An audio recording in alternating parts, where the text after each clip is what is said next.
on a rooftop above Falluja. An Iraqi sniper takes careful aim at an ISIS soldier. He slowly tracks his target, and then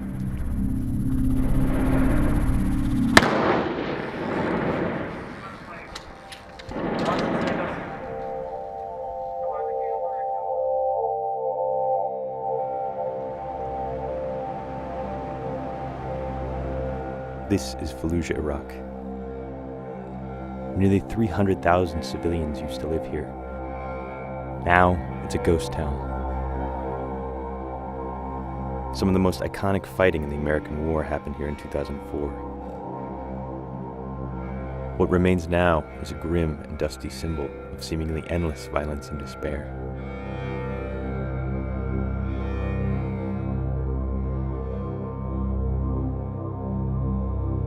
My name is Ben C. Solomon.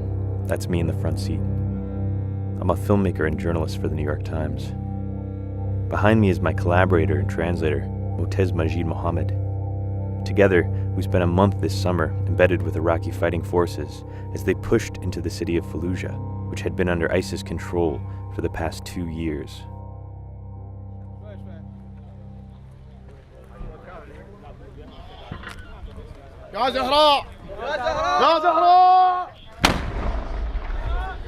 The frontline mortar team was calm. It was the second morning since fighting began, and my first trip to the front line.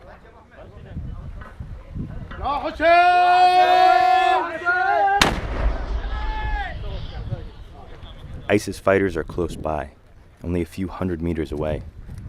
We weren't sure how well this ragtag unit of the Shia militia, with mismatching uniforms and little organization, could protect us. Motez and I were nervous. Things were quiet. And then suddenly...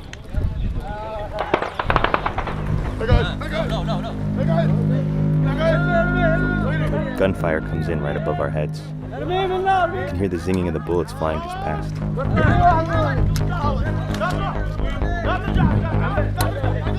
This close fire could mean more attacks are on their way. And the militia flies into action.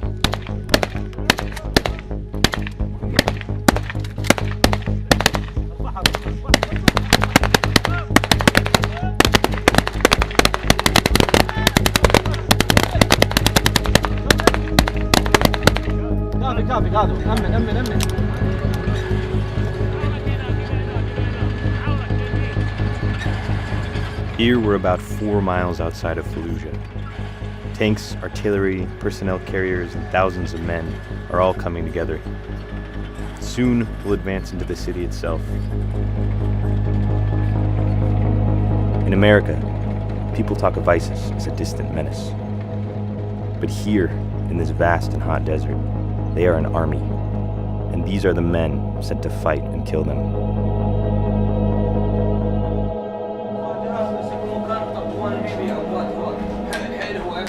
War is a lot of downtime. We spend time with fighters, mostly young men, sitting around waiting for something to happen. But you never know what's coming.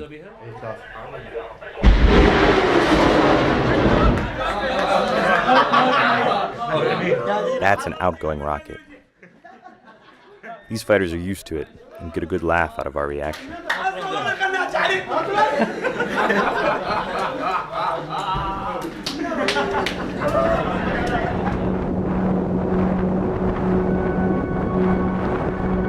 For weeks we've been stuck on the outskirts of the city. By early June, the ISIS forces are weakened. Civilians stream out of the city, and finally, we roll in.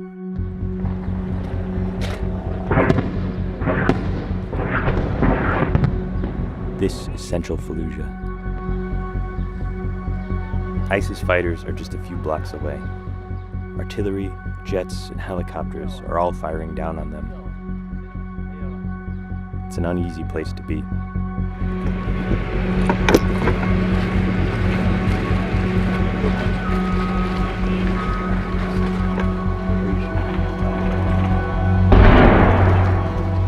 We embed with the Iraqi Special Forces as they fight street by street.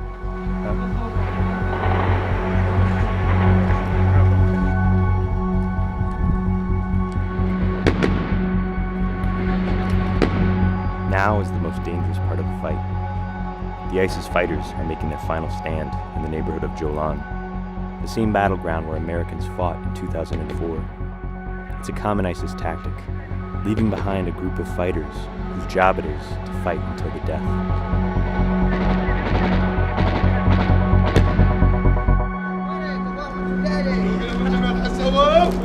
Over the next few days, the last ISIS fighters are killed or have fled, and the city is retaken.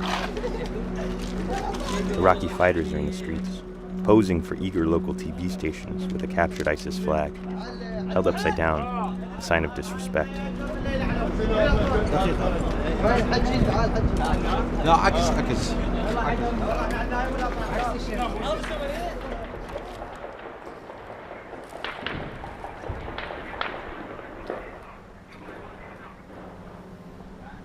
The city is quiet and eerie.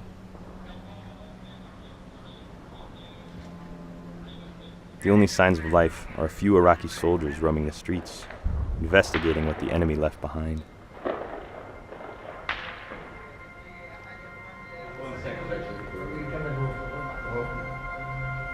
These are the cells where ISIS would hold their prisoners. Smaller cages like this one are about the same size as a dog crate. The taller ones are high enough that you can stand, but too narrow to lie down.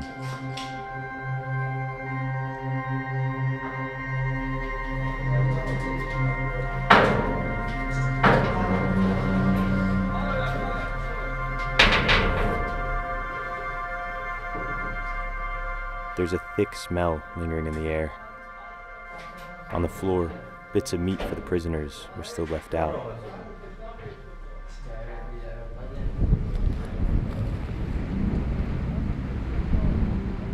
The brutality of the Iraqi forces was on display as well. On the side of the road there, right under the sun, what appeared to be the body of an ISIS soldier was left in the street. He had been beheaded, his legs were bound, and it looked like he had been dragged by a car. We watched uncomfortably as the Iraqi militia fighters took photos with the body.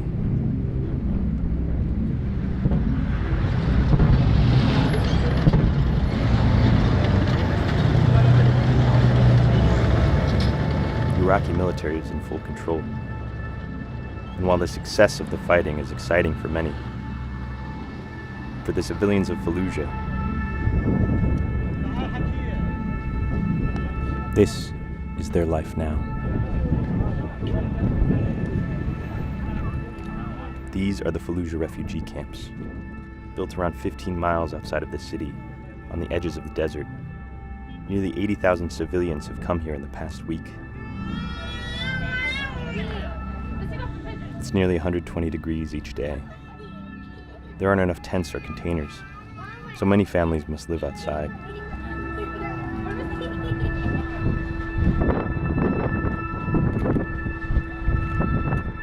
The wind blows hot sand all around. I have filmed in dozens of refugee camps all over the world, and this was by far the harshest and most unforgiving. Are they happy to be here now? These people had lived under a brutal regime for 2 years. For the last month of it, they were shelled and bombed regularly. Now, even though the conditions were extreme here, most of them were grateful to be alive. This is heaven. There's food. We've been well fed. The dust doesn't bother us. We've lived under the bombs of airplanes and shelling of mortars. God is gracious. For this woman, called Madhir, and her family of 8, they hope to return to Falluja when it's safe. For others, like Abu Akil, who was lucky enough to get his family moved to a trailer in the camp, he's lived in Falluja for all of his life, and enough is enough. In the last 30 years, we have never had security. Never. I want to find a place elsewhere. Any place. I've rebuilt my house twice, and this is the 3rd time it's destroyed. Why should I go back?